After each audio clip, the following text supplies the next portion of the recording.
மதிமுக பொதுச் செயலாளர் வைகோவிற்கு ராஜ்யசபா சீட் கிடைக்கிறதோ இல்லையோ திமுகவுடன் கூட்டணி தொடரும் என்று துரை வைகோ திட்டவட்டமாக தெரிவித்துள்ளார். சென்னை ரிப்பன் மாளிகையில் புதுப்பிக்கப்பட்டுள்ள தமிழ்நாடு மாநகராட்சி மற்றும் நகராட்சி பணியாளர் மறுமலர்ச்சி சங்க கட்டிடத்தை மதிமுக முதல்நிலை செயலாளர் துரை வைகோ திறந்து வைத்தார். பின்னர் செய்தியாளர்களை சந்தித்த அவர், மத்திய அரசின் ஒத்துழைப்பையாமை இடையே அதிக பொருளாதார வளர்ச்சி பெற்ற மாநிலமாக தமிழ்நாடு திகழ்கிறது என்று கூறினார். விரைவில் அனைத்து மாவட்டங்களுக்கும் சுற்றுப்பயணம் மேற்கொள்ள இருப்பதாக குறிப்பிட்ட துரை வைகோவிற்கு ராஜ்யசபா சீட் வழங்கப்படவில்லை என்றாலும் திமுக கூட்டணியில் மதிமுக தொடரும் என்றும் தெரிவித்துள்ளார்.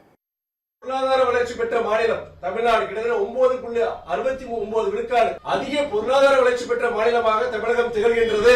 மாவட்ட நிர்வாகம் என்னென்ன பணியெல்லாம் மேற்கொள்ள வேண்டும் என்பதற்காக ஒரு கூட்டத்தை அடுத்து எங்களுடைய பொதுக்குழுவை கூட்டி நாங்கள் அறிவிப்போம். தமிழ்நாட்டில் இருக்கிற அனைத்து மாவட்டங்களும் விரைவில் சுற்றுப்பயணம் மேற்கொள்ள உள்ளேன்.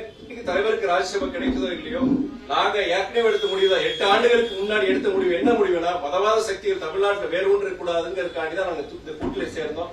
அந்த நிலைப்பாட்டில் நாங்க உறுதியா இருக்கிறோம். ராஜ்யசபா வருதோ வரலையோ கிடையாது, இந்த கூட்டணியில் நாங்கள் தொடர்வோம்.